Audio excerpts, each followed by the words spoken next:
Resumo Esportivo Transamérica.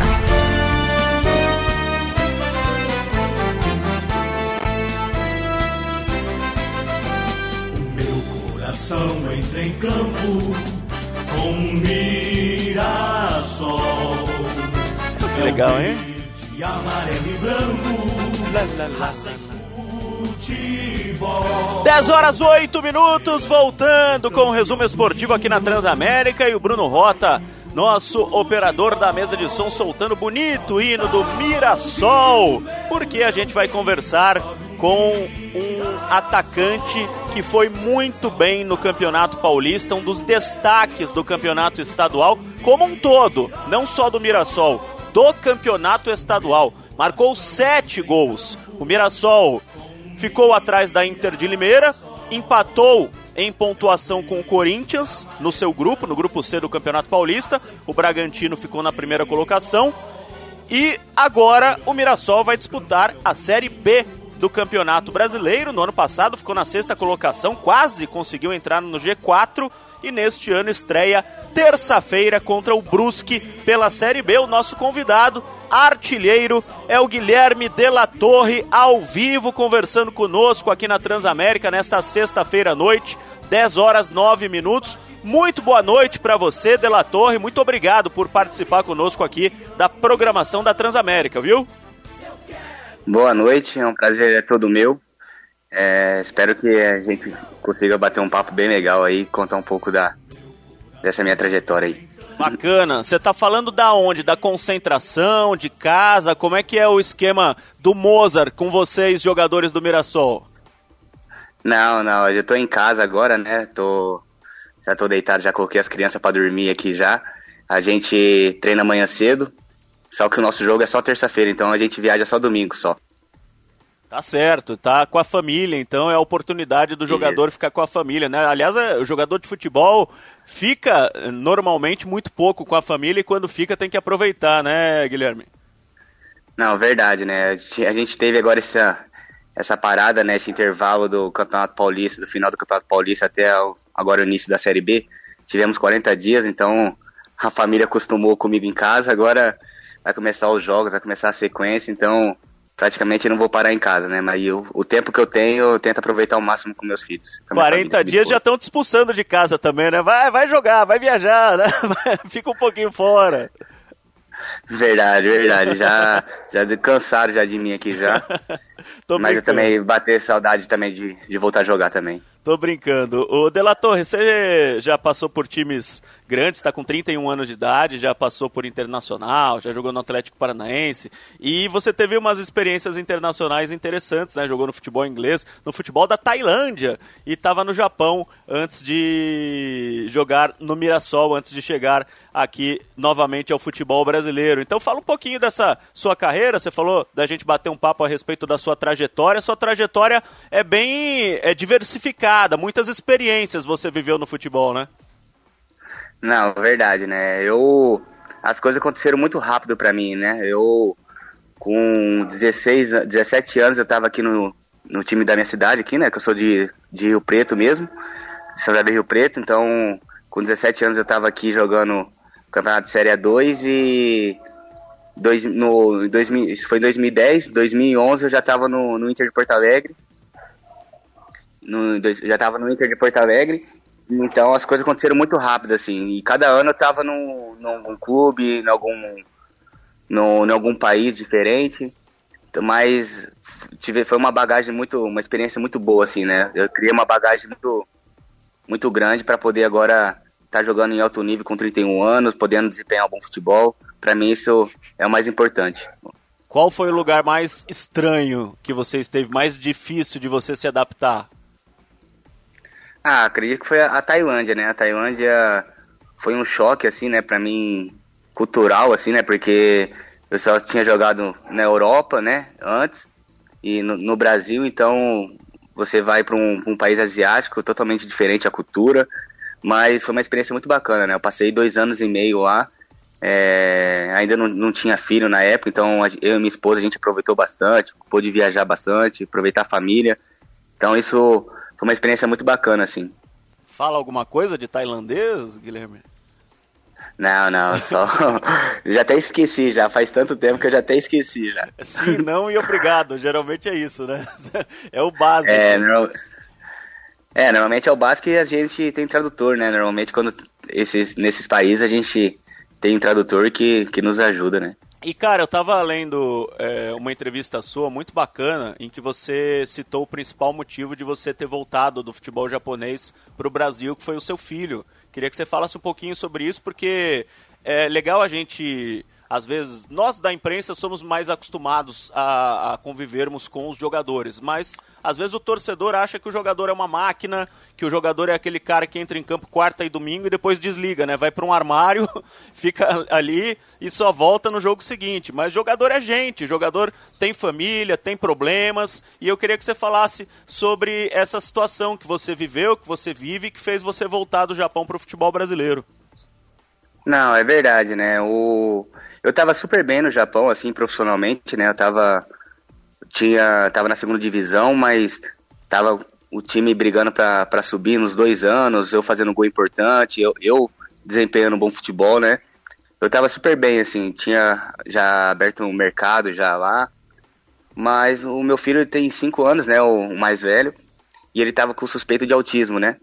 Então eu conversei com a minha esposa, a gente decidiu voltar para poder tratar dele aqui, né? No Brasil, a gente fazia muito trabalho com psicólogo, fono, online, mas era muito difícil, né? Ele não prestava muita atenção.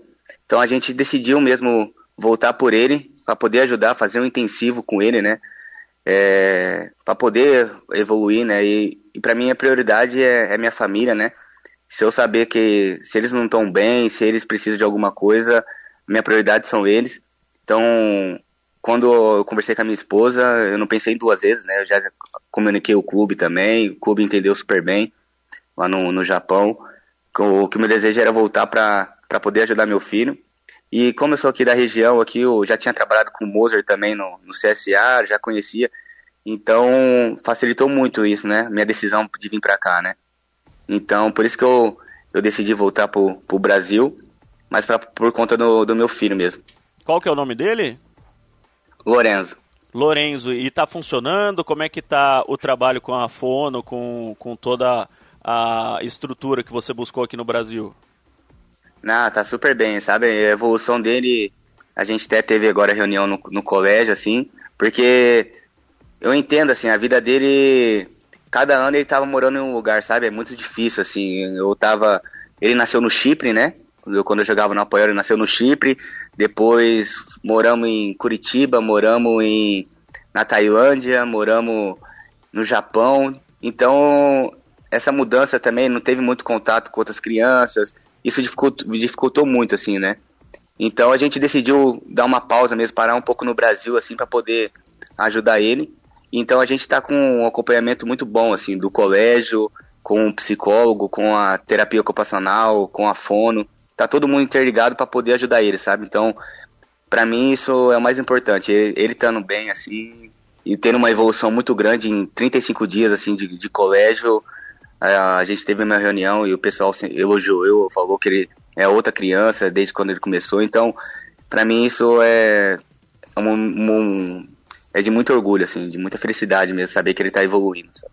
É a maior satisfação, né? A gente que é pai, que é mãe, a gente sabe como é que é a alegria ao ver um filho evoluir, um filho feliz, né? Um filho tendo as suas experiências da idade, como você falou, do Lorenzo no colégio, com os amiguinhos e com toda a estrutura que está em volta dele. Muito bacana esse depoimento. Parabéns por ter tido essa decisão, para você, para sua esposa, e tomara que tudo de bom aconteça com o Lorenzo. E você falou que trabalhou com o Mozart no CSA, né? Você teve uma passagem muito legal lá. Foi, então, foi a minha melhor temporada, assim, em números de gols, né? Eu fiz 52 jogos no ano e fiz 24 gols. Então eu terminei como 4º ou 5º artilheiro do Brasil 2021. Então eu já conhecia o trabalho dele, eu sabia o que eu poderia render, né? Trabalhando com ele de novo. Então foi um desejo de voltar a poder trabalhar com ele também, né? Então hoje, esse primeiro semestre confirmou, né, que meu potencial junto com ele, assim, né? Ele faz meu futebol evoluir, ele acredita no meu trabalho, sabe? Isso faz com que a gente tenha muita confiança no que a gente vai fazer. Então, isso reflete dentro de campo. Então, o primeiro semestre, agora também, junto com ele aqui, com o pessoal, alguns jogadores também que trabalhou com ele já no CSA, em outros clubes também, conhece a filosofia de trabalho dele. Isso faz com que a nossa equipe evolua, cada jogador evolua também profissionalmente. Então, meu desempenho está satisfatório junto com ele, trabalhando com ele. E para quem está te conhecendo agora, quais são as suas principais características em campo, De La Torre? Então, antes eu jogava aberto, né? Eu jogava de extremo, então por isso que eu tenho um pouco mais de facilidade, assim, da minha característica hoje. Eu jogo como centroavante, então eu não sou aquele centroavante que vai ficar tentando segurar a bola, mais paradão. Eu gosto de atacar os espaços, né? Eu procurar criar os meus espaços, criar espaço para os meus companheiros. Então, eu sou um atacante que sempre vou procurar profundidade. Então, dando opção para meus companheiros. Então, isso meus companheiros já entenderam também as minhas movimentações. Então, isso me ajudou muito para que os gols comecem a sair também. E você teve um grande destaque no Campeonato Paulista, fez muitos gols, como eu disse, 7 gols. E o Mirassol fez uma boa campanha, 14 pontos, ficou 3 pontos, né, atrás da Inter de Limeira, que se classificou com 17, e encrencou para muito time grande. Para você, qual foi a maior dificuldade? Qual foi o jogo mais difícil do Campeonato Paulista para você?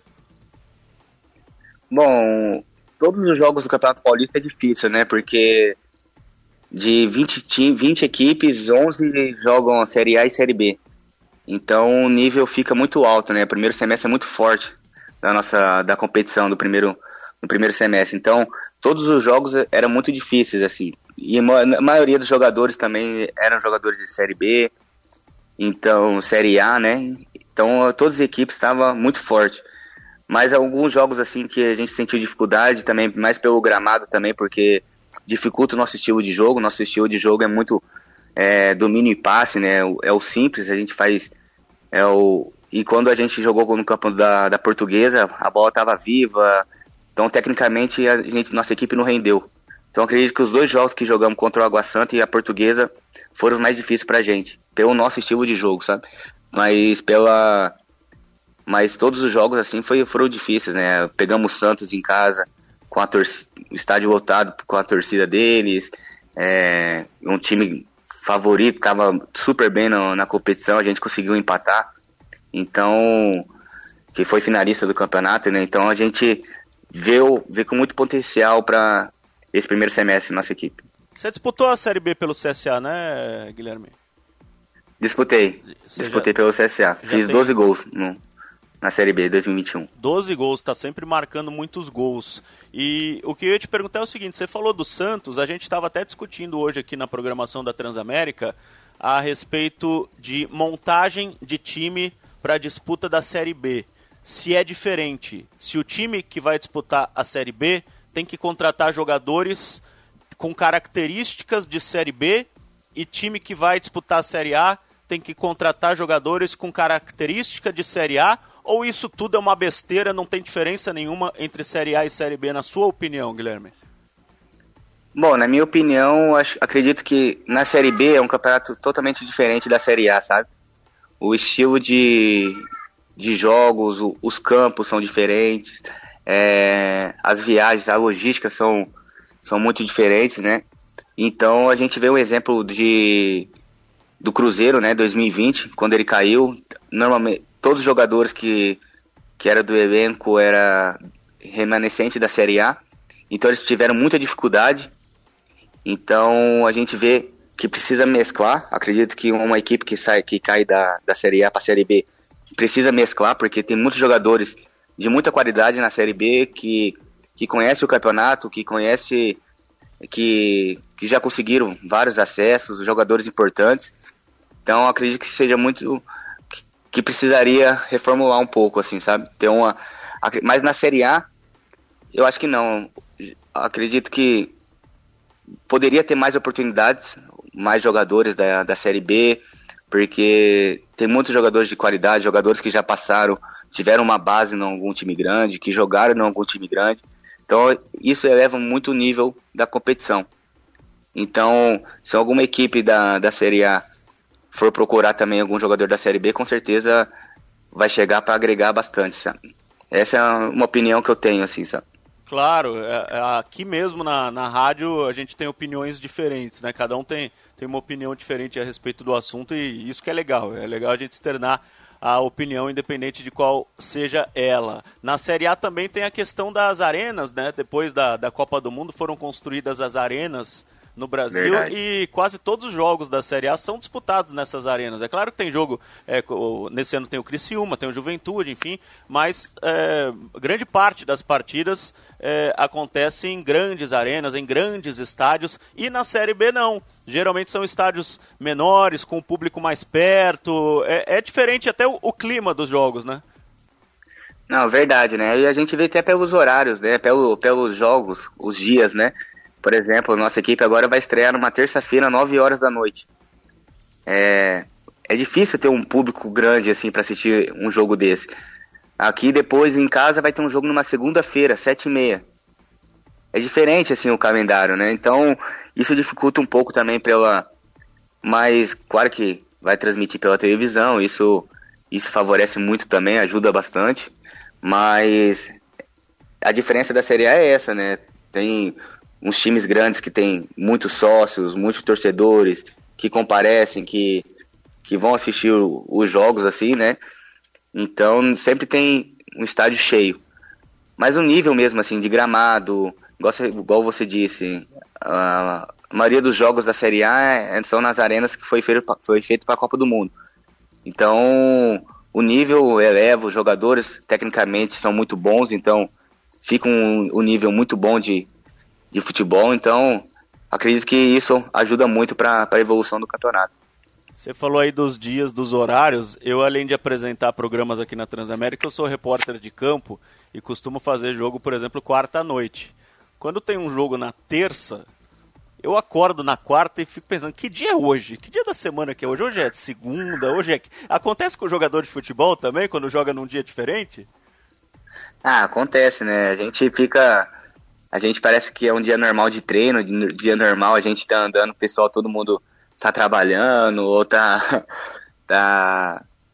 não tá se divertindo, né? Porque normalmente o evento de futebol, você vê o estádio em volta do estádio, quando você chega com o ônibus, todo mundo, e às vezes durante a semana, no horário desse, é muito difícil ter público, assim, né, ter gente.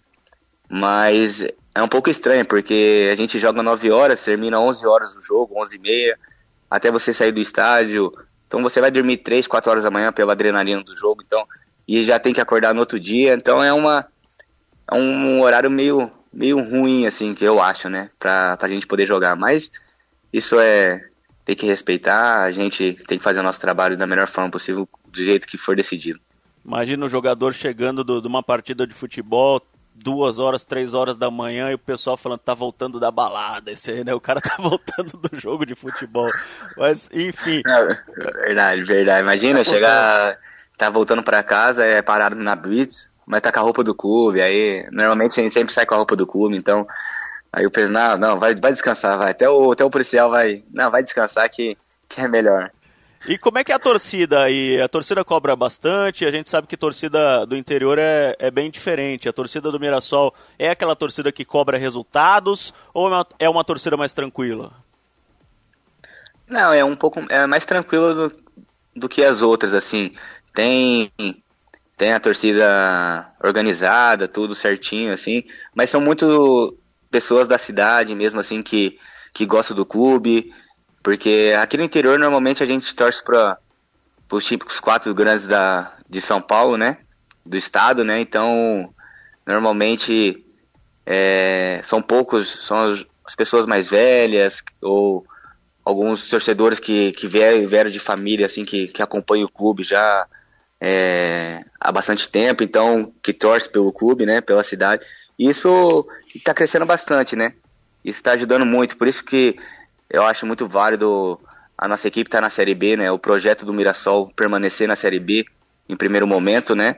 É o mais importante para trazer torcedores, para trazer mais pessoas da região, porque aqui na nossa região tem muitas cidades em volta de Mirassol, de Rio Preto, então se a nossa equipe está bem, se a nossa equipe está mostrando bom futebol, com certeza vão surgir mais torcedores pro clube. A gente está conversando com o Guilherme de la Torre, atacante do Mirassol, que foi um dos destaques do Campeonato Paulista, tanto o Mirassol quanto o de la Torre, que marcou 7 gols no Campeonato Estadual. O Mirassol vai estrear na Série B do Campeonato Brasileiro na terça-feira contra o Brusque, fora de casa, terça-feira às 9 da noite. Guilherme, o teu contrato com o Mirassol vai até o final desse ano, é isso? Isso, vai até o final da Série B. E qual que é a situação na sua cabeça? Assim, você planeja continuar no Brasil, no Mirassol, ou você pensa em, de repente, retornar ao futebol do exterior? Como é que você está planejando o seu futuro? É claro que as coisas mudam muito rápido no futebol, mas na sua cabeça, assim, tem algum planejamento para depois que terminar esse ano? Não, até agora não tenho nada planejado, assim, né? Eu tenho trabalhado cada dia para poder trabalhar, para fazer uma grande Série B. Meu objetivo principal é conseguir o acesso pelo clube, né? Eu sou o único jogador da região, então eu tenho um objetivo pessoal meu também de poder ajudar a equipe do Mirassol a subir para a Série A e sendo o único jogador da região, assim, né? Então para mim seria de muita felicidade, mas eu não tenho nada planejado, assim. Eu vivo minha vida sempre foi assim, né? Às vezes eu estava jogando bem no campeonato, de repente surgiu uma situação, do nada eu tinha que mudar. Então hoje a minha prioridade máxima é o meu filho, né, em primeiro lugar, tá fazendo esse intensivão com ele até o final da Série B, até o final do ano, e depois a gente decide em família para saber qual que é o melhor destino, qual que é o melhor lugar. Mas o mais importante é estar jogando bem, estar desempenhando bom futebol para, se for surgir situações melhores, mas que sejam para depois do campeonato. A gente vai torcer bastante pelo Mirassol como um time do futebol paulista. Nós que somos aqui de São Paulo, é muito bacana você citar, né, que você é da região de Rio Preto, você está em casa, né, na região da cidade de Mirassol e das cidades em volta, da cidade de Rio Preto, que é onde você nasceu e onde você deve ter família, amigos, enfim, toda a estrutura familiar. É muito legal você falar a respeito disso também, porque mostra uma ligação que você tem com a região e com o clube. Eu desejo muita sorte para o Mirassol.